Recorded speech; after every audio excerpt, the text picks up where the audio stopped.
Do you get tired of having to switch between your phone and your computer?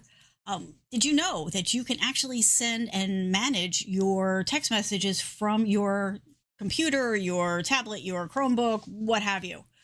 Well, this is a game changer for anybody who wants to stay connected without being glued to their phones all the time.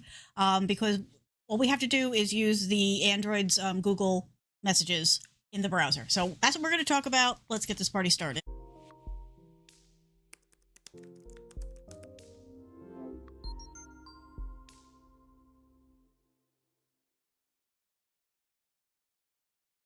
All right. Hopefully the dog's going to be quiet. There's something going on outside. I don't know what. Did you know that you can send and receive your text messages just like you do on your phone on your computer? If you're using Android's Google Messages, this is something that you can do from any browser on any device. So your desktop computer, your laptop, your Chromebook, a tablet, like pretty much anything that you've got out there. And this is a huge game changer. If, like me, you like to stay focused, but you hear the bings go off and you need to deal with it. It streamlines everything. It makes it much easier to get back on task, and that is always a win. So, or for those times when the phone is across the room and you just don't want to go get it, but you would want to go see what's going on. So this one is just for my Android folks out there. It's one of those things that once you try it, you'll wonder how you lived without it beforehand. Now, I'm sorry to the iPhone users. This is not something that, as of when I'm recording this, which is December 2023, it's not something that is available for you, but there are some third-party solutions. I'm trying to stay focused just on using things that are free and part of the ecosystem. Maybe when the RCS messaging thing with Apple gets handled, maybe in the future this will become available for you. But right now, those of us who are on Android and want to be able to access and send text messages pretty much from wherever we are, and I'm talking text, obviously, but also photos, videos, emojis, GIFs. Yes, that's the way to say that. Stickers, attachments. So basically anything that you want to do in Google Messages, you can do from your browser. Now, the one thing at this moment that is not available to everybody is the voice messages, but everything from Google tells us that that is coming as well. So lots to look forward to, lots of good stuff here. And I can't, it's one of those things, like, I can tell you from here to eternity that this is something that makes you more efficient and important for me, and I'm sure others out there, helps get you back on task easier. But until you try it, you're not going to know for sure. So I hope that you will at least stick around and give this a try, because it really does fit into your getting things done on a computer workflow in a very nice way, and lets you stay on top of things without having to go and find this and then go down a rabbit hole and all that kind of stuff. Because, we're human and we do those things. So what are the benefits of texting from a browser? Well, I already touched on that a little bit. But before we dive in any further, let me just touch on a few more. Increased productivity is hands down the thing, right? Not having to switch devices, just, you don't really appreciate the friction that causes until you try something like this. So you can keep working, keep getting things done, stay on top of things, and also stay on top of your life right where you are, right where your focus already is, which is key. It's also, as lovely as all the different options are for typing on the phone, it's a better typing experience, right? I mean, these keyboards work for a reason. So that is definitely, for me, one of the things, especially if I'm having to explain something or get into some detail on something. And I think I just lost all my notes. There we go. They came back. Okay. So from a, efficiency standpoint, reducing errors standpoint, it's awesome. Because you've got all the things that you're used to, makes it much easier. Accessibility. Now, you hear this a lot from me because I think it's important and I don't think it gets enough attention. But if you have dexterity issues, vision issues, texting on a bigger screen with a regular keyboard can be so much easier. So it is definitely a big win for anybody who's having those issues, whether it's a permanent situation or a temporary situation. Those of you who've been around for a while know that I went through a rough period of 3 months this year of not being able to do the things I'm used to doing. And this type of technology was huge for me to be able to keep working, keep the money coming in while I was not doing so well, and do it in a way that did not make my situation worse. So that was a huge win. It also reduces your screen time, your phone screen time, right? So eye strain, battery life, all those kinds of things are a win there. And of course, there is just the ease of having it right there where you're working instead of having to reach to go get this, or oh, the battery's dead, or it's across the room, or where did I leave my phone last? We all have those moments. So lots of perks to this. Also, if you need to send an attachment, whether that's an image or some other file, a document, a video, much easier to be able to drag that into the browser and send it that way. So huge wins across the board. Let me just show you real quick what we're talking about, because the Google Messenger. So you've always been able, obviously, to send text messages, but there have been different apps that you've been using, and you may not have been completely aware of that. But in order to use this, you're going to want to make sure that you're using Google Messages. And of course, all the links are in the description, as always. But you may not have this if you have not loaded it. So you have the button up here so that you can download it, to your phone. And we talked about the fact that, the voice is coming to the browser version, but you're going to want to make sure, you're going to want to look at the app that you're using to make sure that it is Google Messages and not an older text messaging tool from Google, or a third party, because I don't know that this would work with a third party. I know it works with the Google tools. Also, highly recommend that you do turn on the RCS chat, and there is information about how to do that on this site, so you can go ahead and check that out. But that is what we are talking about. And of course, they make it easy, and the link is here to be able to do it from your computer. Of course, that link is in the description as well, and it's also up here in the upper corner. So it's all right there, easy to get a hold of, easy to use. All right, so the requirements are you need an Android phone with the current version of Google Messages, and you need to have that set as your default messaging app.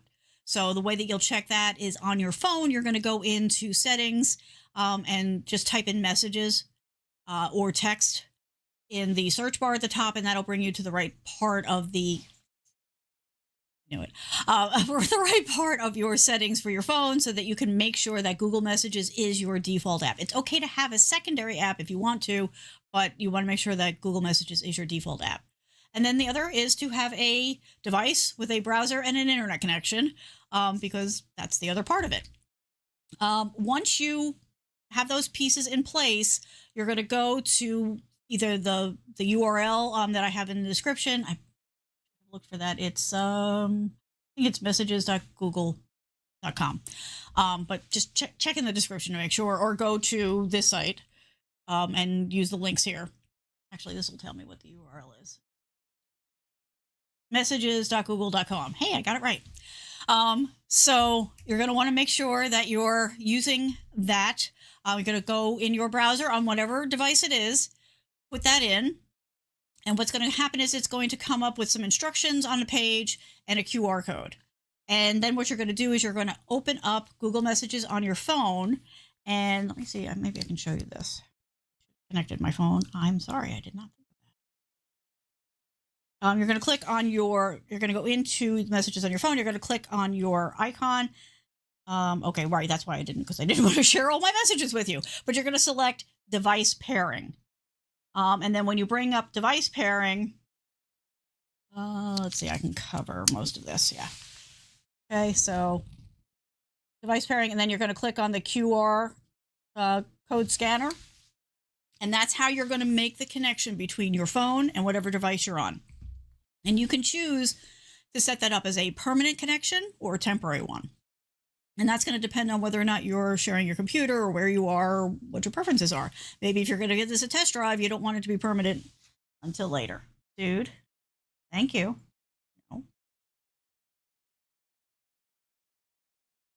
He's been so good all day. And as soon as I go live, but anyway, okay.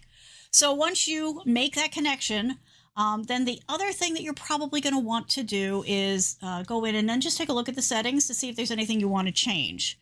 And you can do that from the browser, which is a huge convenience because it's so much easier than finding all that stuff on your phone. So you can choose the theme, remember the computer thing, you have that on and off. So you can just flip through this, but I'm not going to read them all out to you, but you can just go ahead and make the choices that work best for you and go with that. And then once you've done that, I just have a screen cap because again, I don't want to, I don't want to share my friends and family's messages because, they probably get a little pissy about that, rightfully so. But then you're going to see something like this. Now, of course, I chose dark mode. You don't have to choose dark mode, but this is very much what you're going to see. So you've got, all of your contacts over on the left. You can just click on start. If you just want to start a chat, you can respond to a chat. You can include, images. You can do emojis. So it very much feels like the experience that you have with text messages on your phone. It's just more convenient and bigger on your computer. And that makes life super easy. So that is, let me just make sure I covered all of the getting started part. That is it. That is all there is. So like I said, once you've got this connection made and the two are paired up, you have all of the functionality of text messages that you have on your phone, right? So text, emoji, stickers, images, files, whatever it is that you normally do is all there. And whatever you do is available in both locations, right? So if you have an ongoing conversation happening on your phone and now you're on the desktop, you'll be able to see the thread that's been going on, and vice versa. If you respond to it from the browser and then you go ahead and you switch back to the phone later, you have all of that. So it's not like this is breaking the conversation. You're keeping the flow. This is a seamless transition from wherever you're doing things, whether it's in the browser or on the phone. All the stuff is there. All the history is there. You can go ahead and remind yourself what it was everybody was talking about. Some tips and tricks here because, it's a good thing. So one of the things that when I introduce a lot of people to is they get a little confused. You need your phone in order for this to work, right? Because what you're doing is you're using the browser to send stuff through Google Messaging, but it needs to know what your text message IDs are, right? So what your phone number is. So this is the kind of thing that, hello, Gamers Paradise. So this is not something that means you can get rid of your phone, or if you lose your phone, it's not going to work because it is relying on the connection to your phone. So your phone has to be around. It has to be turned on. It has to be connected to the internet, all that kind of stuff. Now, it does not have to be right next to you, right? It can be in the house. If the battery is low and you're charging it someplace, that's fine, as long as the phone is active, because that is a part of the overall process of all this, all the magic that's happening. I highly recommend when you're doing this, if you have the luxury of a second monitor, to put the messages on a second monitor. So basically when I'm working, I usually have 2 or 3 monitors depending on where I am in the house. But I have one monitor that I'm focused on. I'm looking at this right in front of me, and that's where I'm getting my work done. And then over to the side, I have things like my text messages. I have my email. I have Discord. I have, whatever client I'm working on, Slack or whatever their preferred method of communication is. I have those off to the side so that if something comes up, if I hear the alarm, the little bell goes off and a little notification, I can just glance over, see if it's something I need to deal with or not, and then come right back to what I'm doing. So I highly recommend and suggest that you try that if you're going to do this, because again, you don't want to be fumbling for a tab because you heard the notification go off. You want this to be seamless as possible and as little impact on your focus as possible, unless it's something you need to go and address, in which case you are obviously going to shift your focus. But if you're just checking, you're monitoring, you're not, you heard it come through, it may or may not be something you need to deal with in the moment. So it's much easier to do that if you can just glance over and go, okay, they're just talking about lunch. That's fine, as opposed to, oh, there's a fire. Okay, I do need to stop what I'm doing and go deal with that.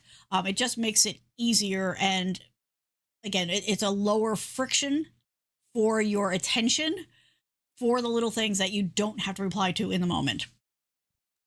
Other thing that I want to recommend is that if you are on a shared computer, you want to make sure that you log out, because if you don't, then somebody else may be able to send messages that you don't want them to send. And maybe they think they're being funny, but maybe you don't want to risk them being funny in a way that is not actually funny and causes you problems. So make sure that when you're done, definitely if you're on a shared computer, make sure you log out of your messages. Even if you're not, it's not a bad habit to get into, because it's really not hard to get the session started. And so there's a little safety net in making sure that you've done that. So that is basically it. This is a quick one, but it's a really valuable piece of functionality that is super easy to use. So highly recommend you go and check this out. Like I said, all the links are in the description, but basically you're going to google.messages.com and it will walk you through the process. It is one of the easier things that I've ever had anybody go and take care of and set up. So I do hope that you will go and check that out and give it a try and see how it works in your workflow. I would love for you to go ahead and in the comments, let me know if you try it, how it worked out for you, that kind of thing. As always, if you have questions, comments, if you need more details, you can reach out to me at yourtechcoach.com. Or if you have ideas for a show, if you have a topic you want me to cover, there's a contact form there. Just make sure you give me your email address so that I can reach back out to you if you're looking for help. Also, if you want a consult, you can go there and you can book yourself a consult. So there is that. And then for those of you, who muddle all the way through these videos, I really appreciate that. So here's the bonus tip for you folks. Everybody else has already wandered off. And that is another benefit of doing this on your Chromebook, your laptop, your desktop computer is keyboard shortcuts. Love me some keyboard shortcuts. So basically when you're in that window, let me see, do I have that? I have that still up here. One sec. So when you're in this window, all you need to do is just click somewhere that's not an active area. So, like over here next to, Start Chat, or anything that's not going to actually trigger an action. And then press the question mark on your keyboard, and that will bring up the keyboard shortcuts for you. Let me bring that here. So you can, from your keyboard, on whatever device you're on, start a new conversation, set focus, jump to the next conversation. Like all these little things that make life so much easier are right here, just a keystroke away. So that is your bonus tip, is if you are doing your text messaging from your computer, your laptop, your Chromebook, what have you, you have access to keyboard shortcuts, which I don't know whether or not they exist on the mobile app, but I do know that I would probably not, because the keyboard is a limited functionality for me on the device. It's handy, but most of the time I voice text. So there you go. There's your bonus. I hope everybody gives this a try, lets me know how it is, and I hope that you are having a great end to your year, and we will talk again next week. Bye.